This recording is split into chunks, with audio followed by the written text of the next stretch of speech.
Today, I'm going to show you how to wire your grid. In Nigeria, we commonly call it NEPA, your generator, and your inverter to a manual changeover. Please let me know where you are watching from. Now, this is the setup. We have breakers 1, 2, 3. One is for grid, this one is for generator, and this is for inverter. Then we have two manual changeovers. One is for, this first changeover is for grid and generator input. This is the grid breaker. So we have our grid input here, your grid power. Like I told you, in Nigeria, we call it NEPA. Then we have our generator input down here. Grid input, generator input for changeover 1. Then we have the output for grid and generator. This output here, we have our live and neutral. Please remember this is a demonstration video. The actual size of your cable and breakers depends on the current that will be flowing through them. So it depends on the capacity of your system. That is what you are pulling from the grid, the capacity of your generator, and the capacity of your inverter. So we have the grid and the generator input. This will go to the input of changeover 2. This is the changeover 2 here. This is grid and generator input. Then we have the inverter input down here. This is the inverter breaker. So we have the inverter input down, then grid and generator up. Then we have our load here. This is our load. Look at the cables here.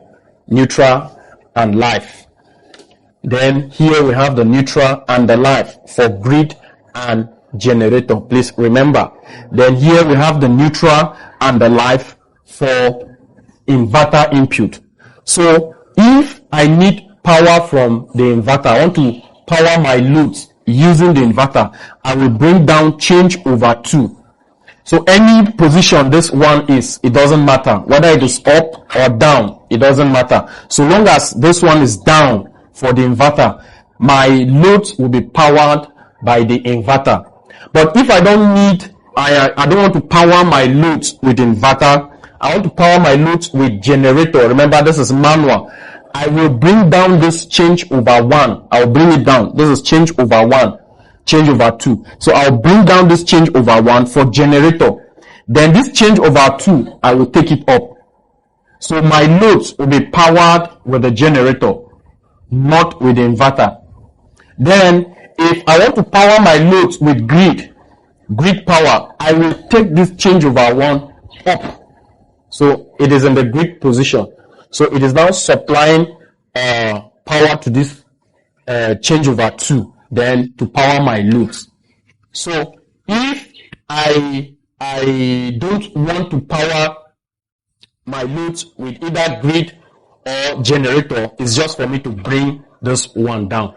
So even if this changeover 1 is on grid or is on generator, the power output here, my loads will not be powered by any of them. That is grid or generator.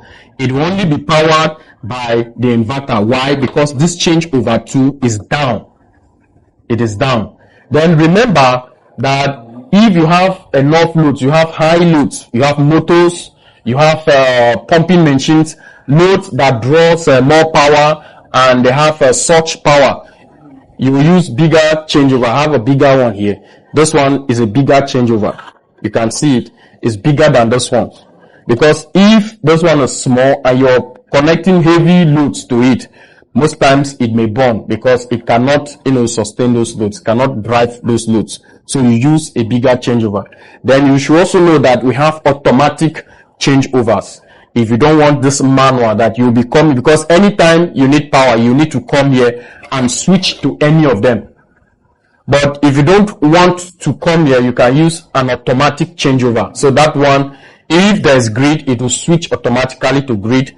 Generator, it will sense the generator input. If there is inverter, it is automatic. So you don't need to, leave your room or where you're sitting to come and do the changeover. So this is how to wire your grid. Remember, you have 3 input sources. You have the grid number 1, generator number 2, and you have inverter number 3. So for you to correctly wire them to power your loads, because your goal is that you want to power your loads with these 3 input sources. Any of them that you need, you should be able to switch to them without, the grid interfering with the inverter, or the generator interfering with either grid or inverter. So you want to isolate these 3 power sources so that they will operate independently without any issues.